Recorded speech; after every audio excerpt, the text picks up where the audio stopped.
I'm really happy to be here today because I just finished 2 weeks of, I would call it semi-retreat. It was time for myself. I did a few activities. As some of you know, I was in London last week, almost a whole week ago, for a peace walk, a multi-faith peace walk. And it wasn't a march, it wasn't a protest.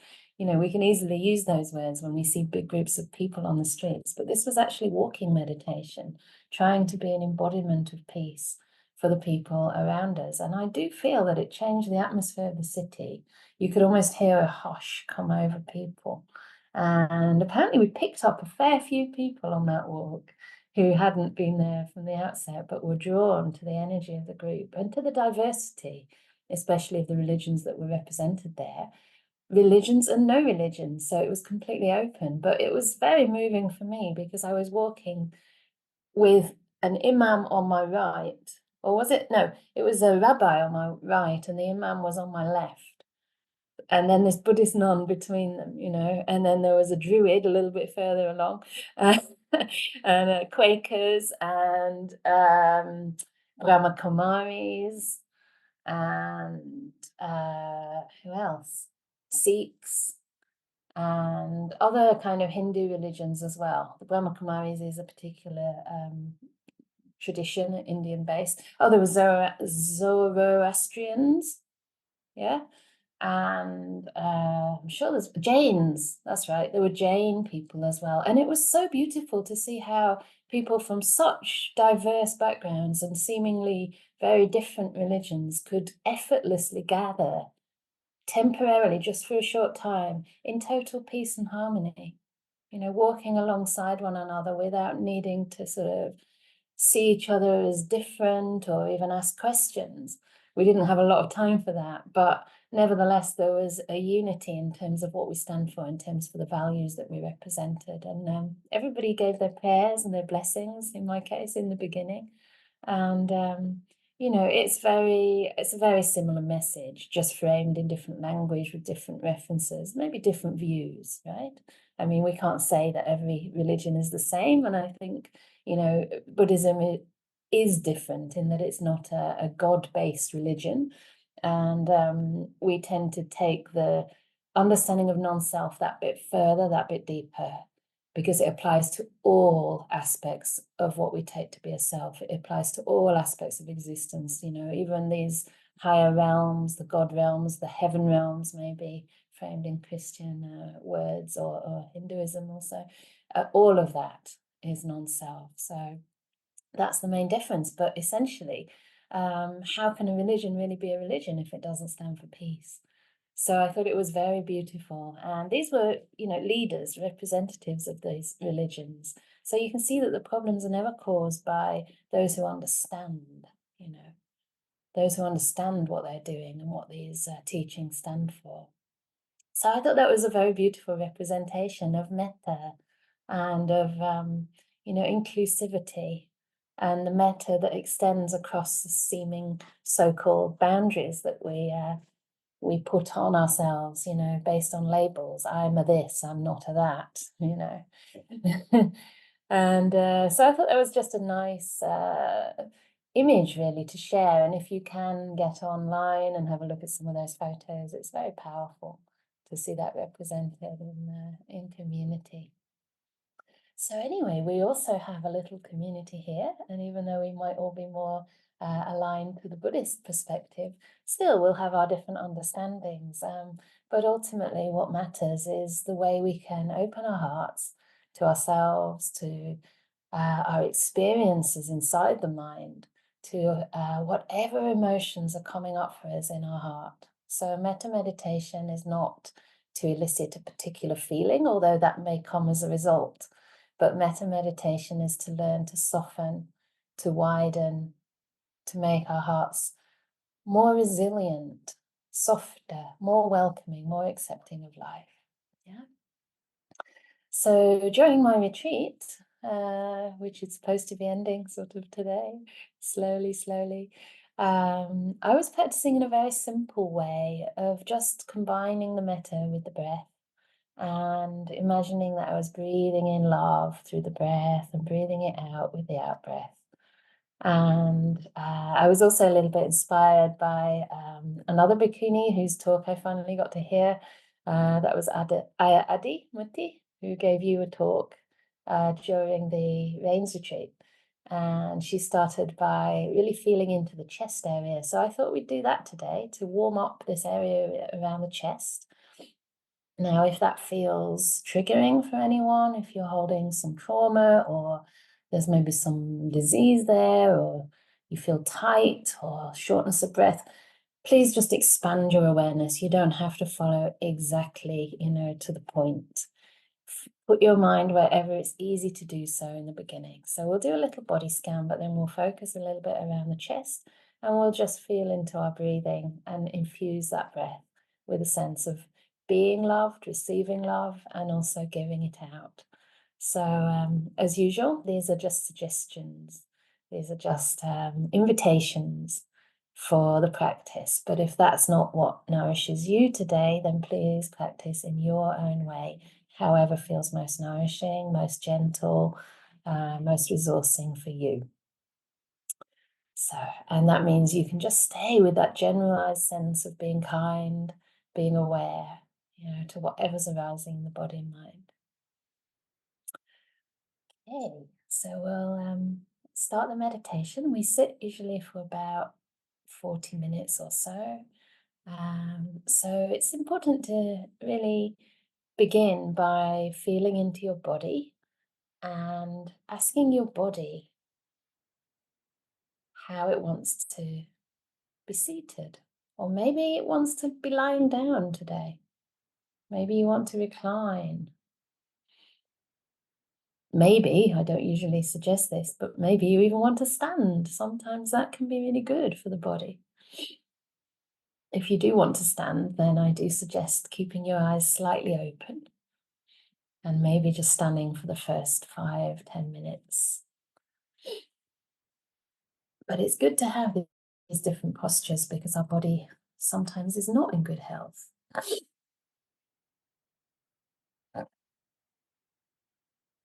So however your body feels most comfortable, please feel into that. And we can do this most effectively by gently closing our eyes,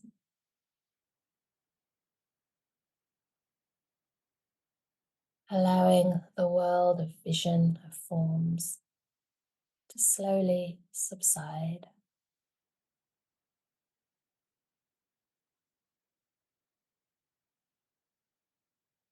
Which tends to bring us more in touch with the feeling part of the mind. Vedana, the contact between the body and the mind.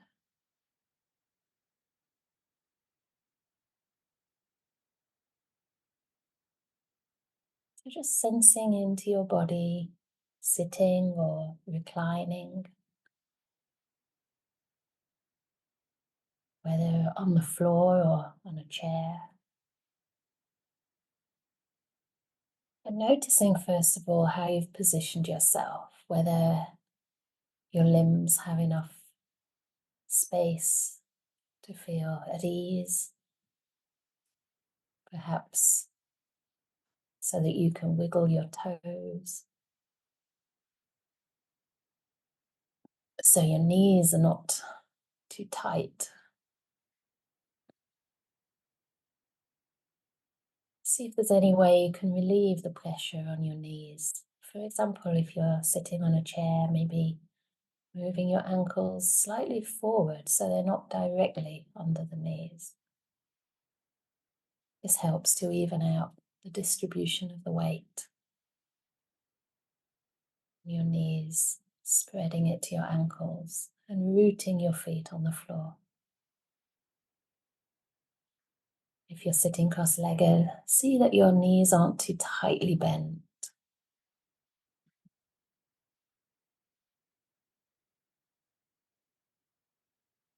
And then checking whether your weight is evenly distributed between the two buttocks.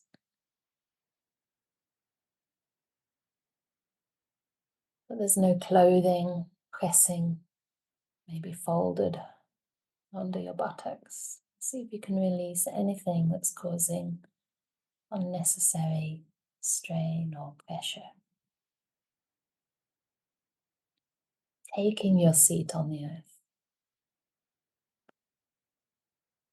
and feeling up into the lower back, the hips, maybe extending very slightly to feel the uprightness, the support of the spine.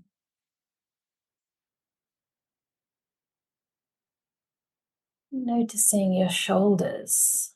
Once the back is a little straighter, sometimes you realize the shoulders are hunched a little forward, and it might feel freeing to just roll them back, give them some movement, allow any crunchiness, any tension to release. Sometimes you can just squeeze them slightly together or up towards your ears and just let them go. How does that feel? And how does that change the position of your hands, your arms? Feeling in all the way down your arms to the fingers and the fingertips, letting them be free. Perhaps feeling the touch of the air on your hands, temperature, the lightness of the air.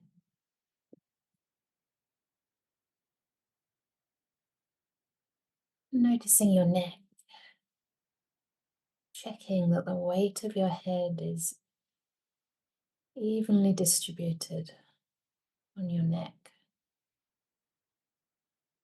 Perhaps just gently lengthening the neck along the back.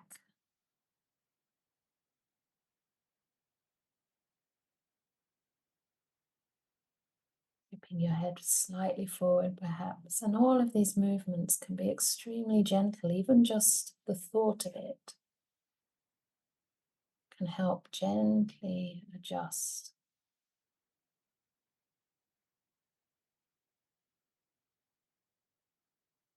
And imagining a cord from the top of your head up into the sky. Feeling that space above the head, a sense of lightness at the top of the head.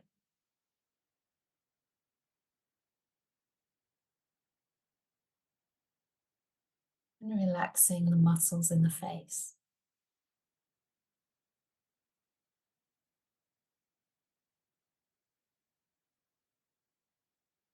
When the face muscles are relaxed, it sends a message to our brain, to our minds, that it's time to go inside, to loosen that connection with the outside world, any sense of needing to perform.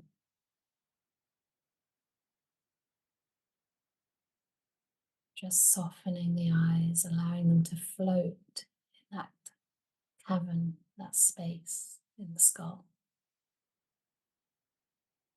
Softening the cheeks, letting them drop. Relaxing the jaw, the lips.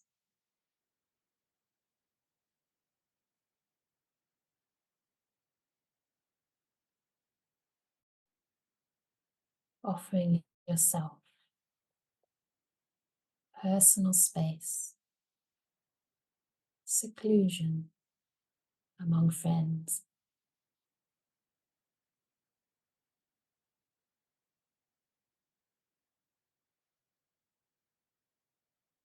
And just taking a breath, enjoying, feeling the breath rise in your belly, fill up your lungs, and release tensions on the out breath, feeling the belly form.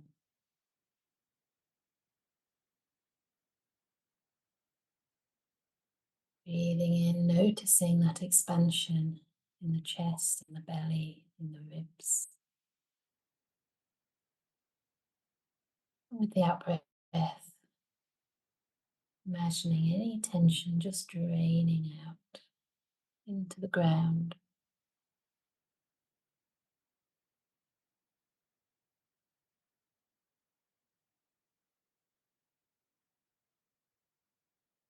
Perhaps as you breathe in, noticing even the rib cage around the back expand, allowing the air to fill every little corner of your chest, your rib cage, your belly. Maybe even noticing the area around the back of the waist gently expand and relax.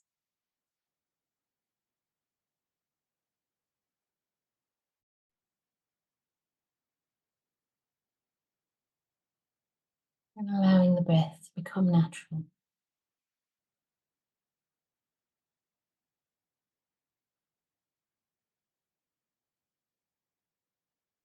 Letting the body breathe.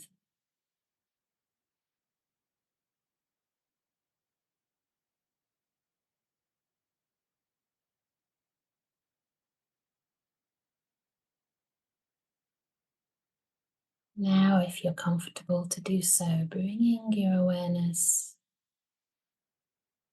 to the top of the chest, the right side of your chest, just under the collarbone towards your shoulder.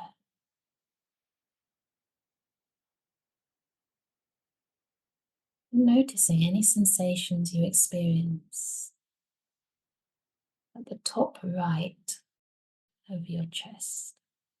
Just receiving those sensations, whatever they may be. Remaining open and kind.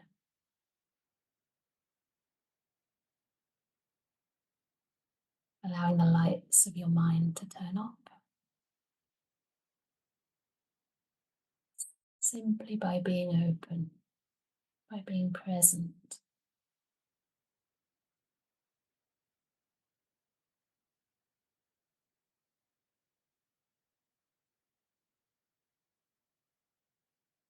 Spreading your awareness to the top left side of your chest. Just under your collarbone and all the way around towards your shoulder, your armpit. Any sensations you notice, maybe sensations across the skin, maybe tingling, warmth, maybe the touch of your clothing, maybe sensations more deeply inside. Whatever you notice, just remaining passive, open, and kind.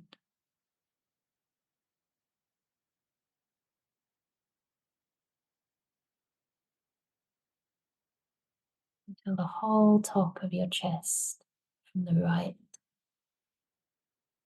to the left,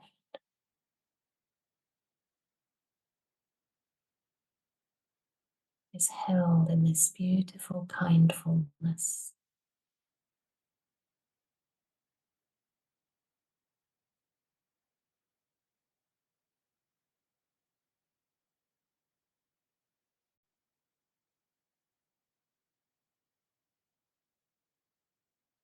And now feeling into the top right of your chest, on your back, the other side of your torso. Perhaps if your mindfulness is strong, you can penetrate right through the body, through to the other side, or just begin on your back. Noticing any sensations below your shoulder, towards your spine on the right side of your back.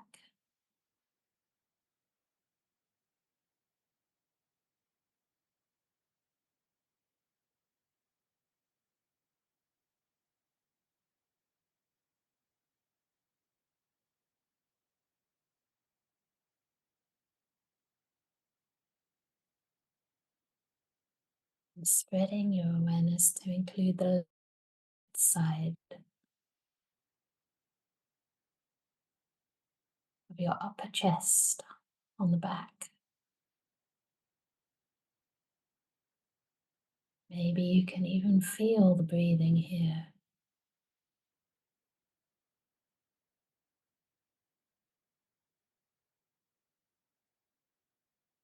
Just receiving any sensations that arise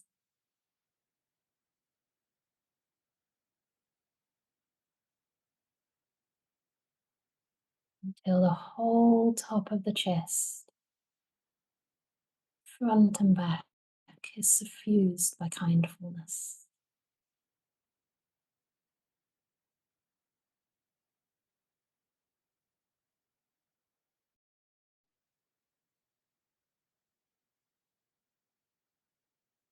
And coming back now to the front of your chest on the right, just below your breast.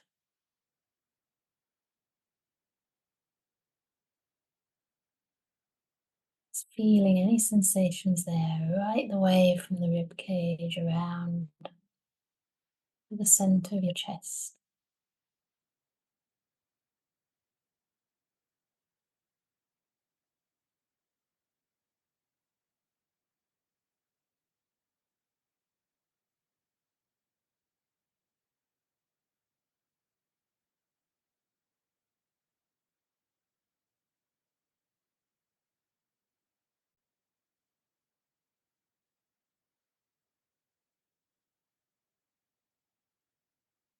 And spreading to the left side of your lower chest.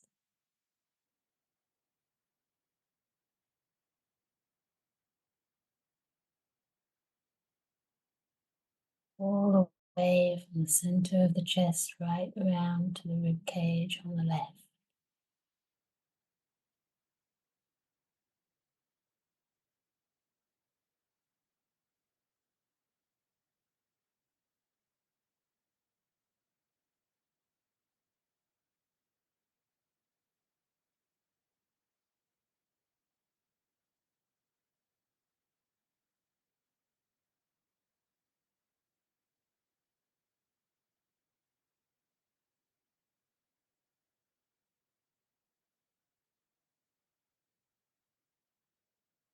And sensing in to the back of the chest again,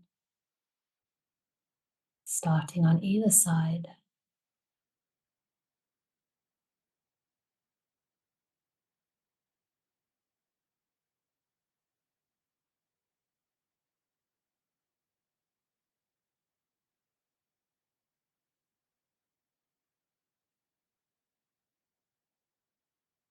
Feeling any sensations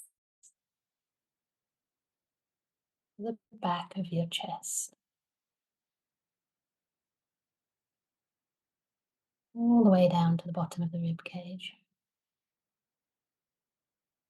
and around the sides of the trunk, so that your whole torso, where your breathing apparatus sits, is held in this gentle kindfulness.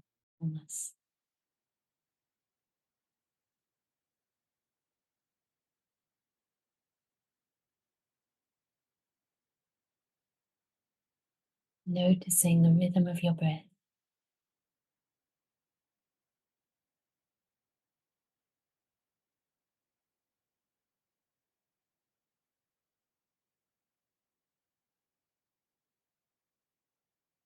And coming to rest your awareness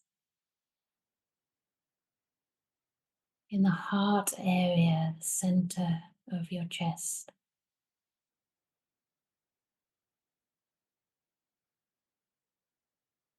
Can be a wide area or even a small area, whatever feels restful and pleasant to you.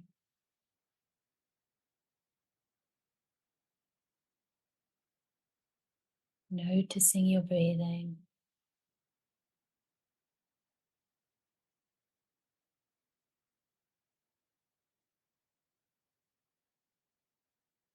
and suffusing that breath, kindness with love.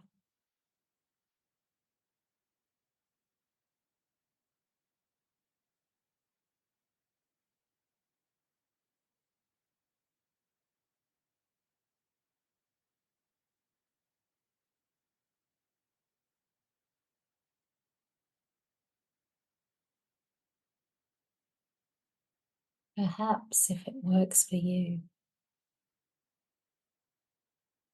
imagining that you're breathing in the love of someone who represents compassion,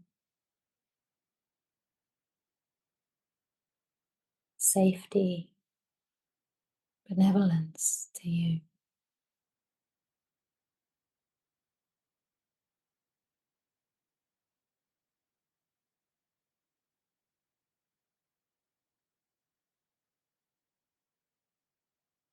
Or if it comes more easily, just imagining you're in a place that represent those qualities of safety, friendliness, of love, or where you felt those feelings before.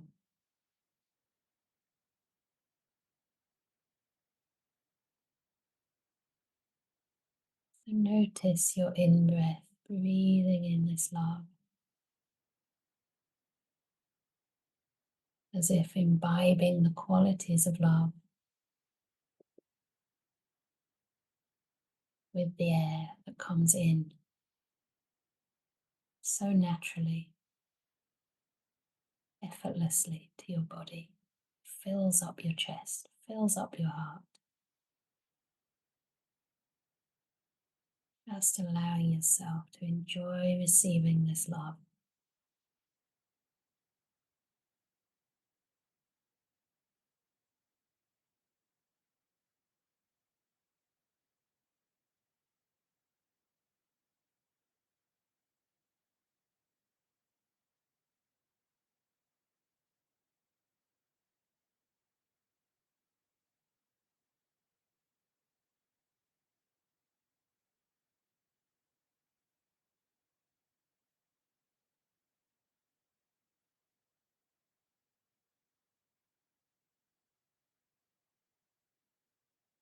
And just being very patient, not forcing anything. If you feel resistance or dullness or nothing in particular, that's absolutely fine. You're just inviting your mind to respond to this idea of allowing love into your body through your breath,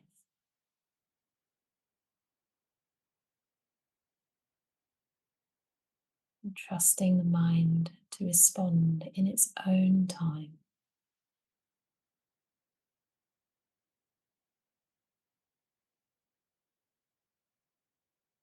Just being breathed.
And if this is resourcing and nourishing for you, you can continue to work with just receiving this benevolent, loving breath.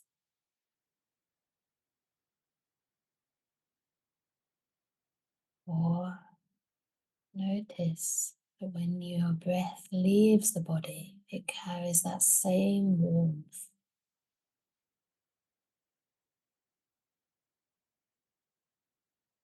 So if you are working with a person, a representative of loving kindness to you, you might wish to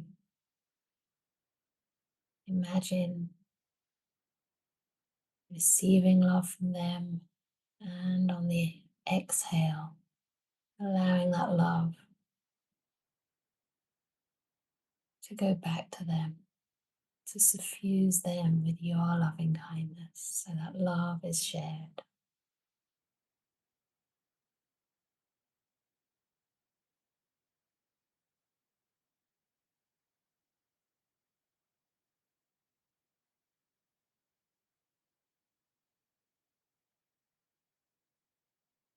Or just going out into the world, into the nature, into your safe, inviting space.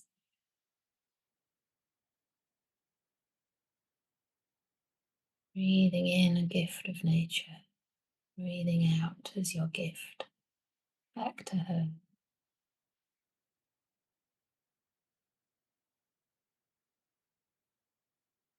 Always feeling into any sensations around your chest or wherever enjoyable sensations arise. See if you can open to those feelings of pleasure or any feelings, agreeable or disagreeable, with that same sense of openness and warmth.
And now we're going to see if we can widen the sphere of our love, our metta. See if we can receive a little bit more.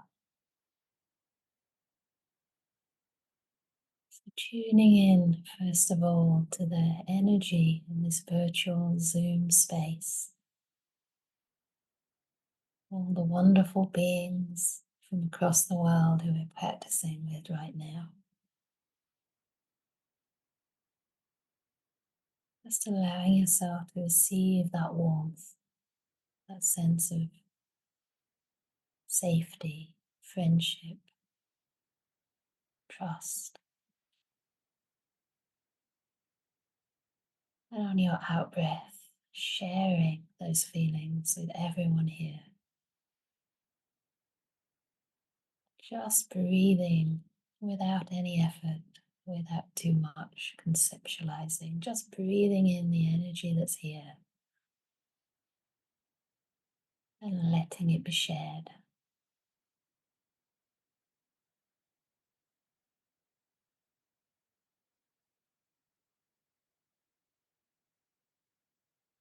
Filling up not only your chest, your belly, but filling up your whole body from head to toe. Perhaps expanding beyond your body, beyond any sense of this physical body.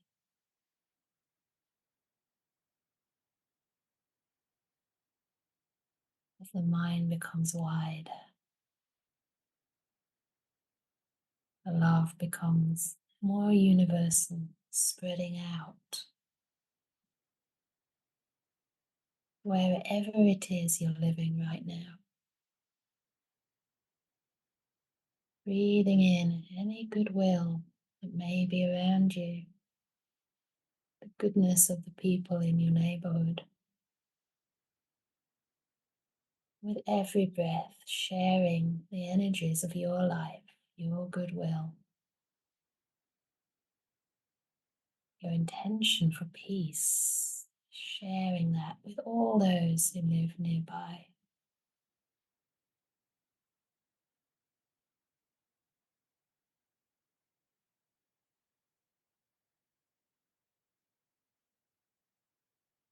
Imagining us all breathing collectively, not only in our own town, but also in this country, maybe England or Hong Kong,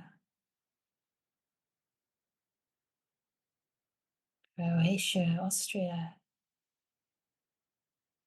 America, wherever you are. Breathing in benevolence, breathing out friendship, goodwill, love.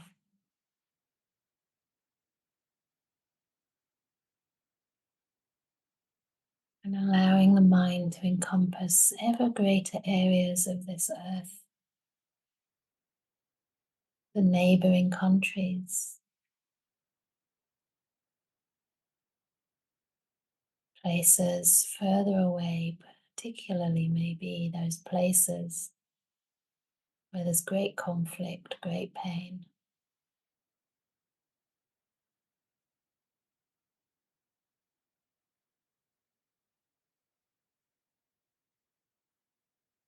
Imagine every breath of yours bringing peace,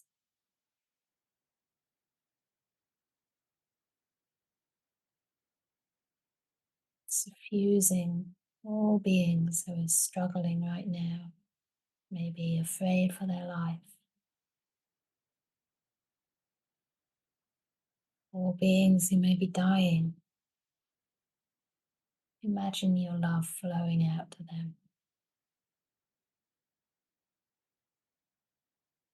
suffusing their breath with yours,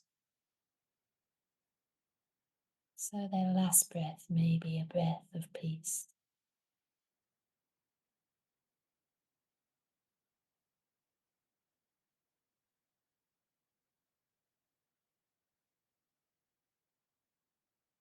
Imagining this beautiful loving kindness spreading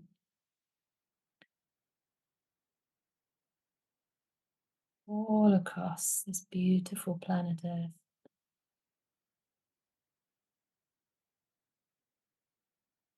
suffusing all human beings and non-human beings with feelings of safety and love. All beings breathing wherever they may be.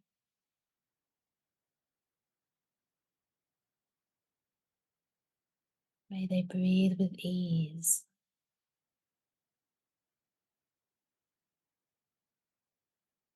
May they breathe in safety.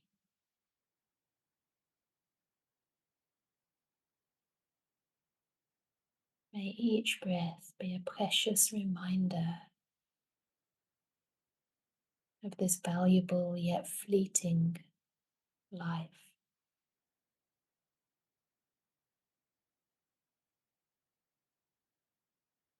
May every breath that we take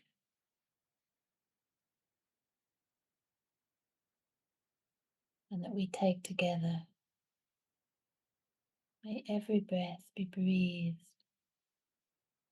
in kindfulness, awareness and kindness combined.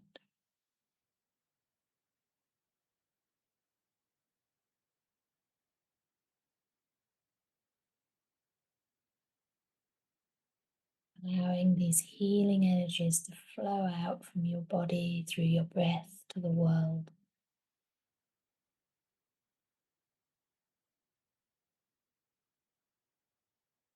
Peace with every breath.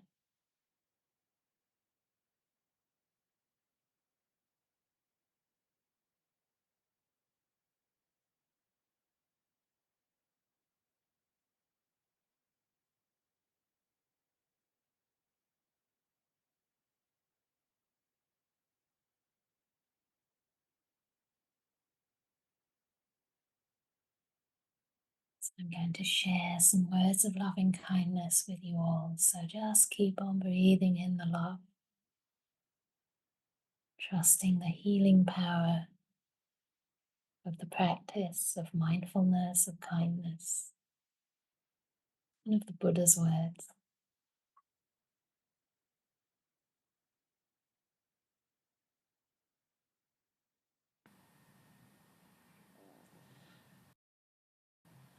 Sabbe sata, sabbe pana, sabbe bhuta, sabbe pugala, sabbe atabhawa pariyapana, sabbaitiho, sabbe purisa, sabbe ariya, sabbe anariya, sabbe deva, sabbe manusa, sabbe vinipadika, awehontu, abhyapachahontu, anigahontu, sukhiyatanam pariharantu, dukkhamunjantu, yadalada sampatito, mawe gajantu, kamasaka.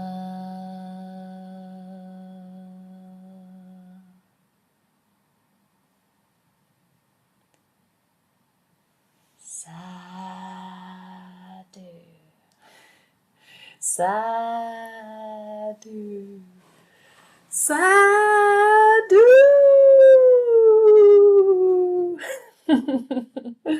It's very reassuring that I'm not the only one being silly with the sadhus. It's nice to see you all join in. And yeah, unfortunately in the recording that's not very obvious. But it's really a lovely way to end the meditation. So however it went for you, or however you think it went, you can end with a smile. It doesn't really bow to your judgment. Every breath you take can be a breath of mindfulness and kindness. So yeah, it's always this gradual process. It's not about what you haven't been aware of, but it's about coming back in every moment and just adding that little bit of extra care.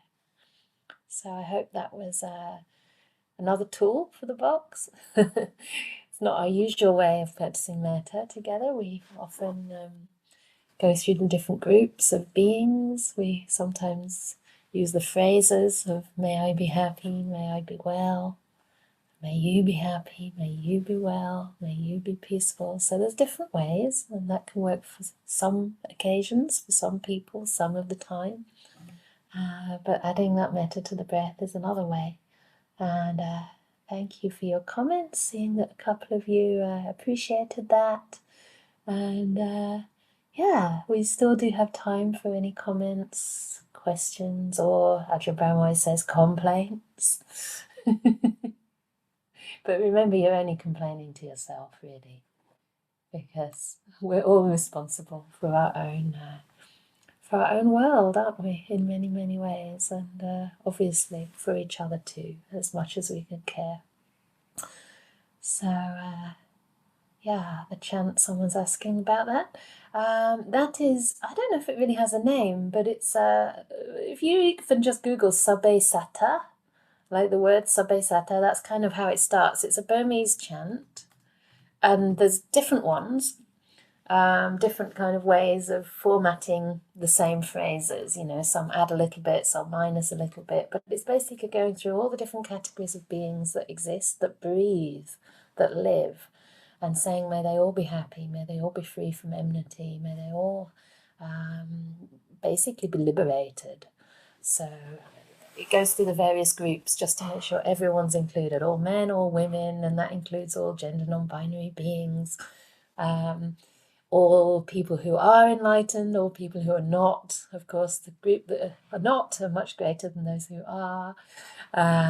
All living beings, all human beings, all non-human beings, visible, invisible, etc. So all beings. And it's interesting that in the Pali language, the word for being is the same as the word for breath, pana. Sabbe sata means like being, sabbe pana is the next sentence, which means all breathing beings. It's exactly the same thing. But the word pana, anapana, right? Ana, ingoing, outgoing, breath, pana, meant being. Because if we don't have a breath, for say a minute, 2 minutes, 3 minutes, we're dead. I think it's about a couple of minutes, right, that we can survive without breathing. So every breath is very precious. Yes, it's very similar. Someone's saying they're familiar with the Sabbe Sata Sukhi Hontu. Yeah, it's very, very similar to that. This is the way my teacher in Burma used to chant. So every morning for 4 years, not every day I would listen, but most days they would queue up for the alms line in the early morning with the beautiful soft sun. It was soft at that hour, just, and then it became baking hot. It felt very magical. Sometimes there was a mist and a ray of light coming through the mist and you couldn't quite understand. Sometimes the ray of light was coming not from the sun. It was extraordinary. I have photos that show this. It was a different direction the light was coming through. Because my teacher was very powerful. He was one of the not so much worldly people. And when he chanted, you could really feel it. So he'd do that before setting off for alms, 2 miles into the village barefoot. Even my mum and dad came to visit me there a couple of times, and my dad joined in one of the alms rounds, and you had to go barefoot, and it's, a little bit stony, and sometimes, in fact, one of the monks came back once with this terrible like cuts through his toes. He'd stood on a can. It was really quite awful. And there was a Burmese doctor there who didn't, I mean, the medical system's not the best. And he just poured meths on the foot. The poor monk was like eating the pain, you can say, trying not to scream. But anyway, the monk ahead of my father, because he's obviously not a monk, he was walking at the back holding the bucket where the food would get tipped into. He was kicking out all the pebbles, anything that was sharp, so that my dad could walk safely, because they recognise, as Westerners, we're just not used to that, and his feet are rather tender. But that was the kind of kindness, of those very humble, very simple monks and nuns who lived in that monastery. But the Burmese people in particular, yeah, just some of the kindest, most humble, beautiful people I've ever met anywhere. And I've said this many times, but as a woman also, it was a country I immediately felt safe to travel, to be alone as a woman. The people would actually look after your stuff rather than sort of threaten to steal, or, in some places you have to guard very closely your little traveller's checks or whatever. I think by then I didn't have any traveller's checks, but, they'd actually say, give it to me, let me look after your stuff. It's just beautiful. So thank you for your comments, but still feel free. There's 2 more minutes if anyone has a question or anything they're working with at the moment they'd like to share. Seems you're all well and quiet, and there'll be other opportunities too. So what's happening next? We'll go back to our Wednesday. I think Minori's been doing that in my absence, I'm guessing. Have you? Yeah, thank you so much. So on a Wednesday afternoon, 5:30 UK time, we have a metta chanting session where we just chant the Metta Sutta. And it's an opportunity to dedicate the blessings of the Metta Sutta to whoever in your life, including yourself, might be struggling or in need of a bit of support. So it's lovely. I mean, usually only 10 or 12 people, sometimes more, come along to that, but it's a kind of group holding field, and it's empowered by the Buddha's words. So even though you might think, oh, it's just chanting the Metta Sutta, within that half hour, invariably people go from feeling a bit tired, a bit groggy, maybe sad, to feeling quite uplifted and bright. So some people join from different time zones, and they join during their working hour or their lunch break or something.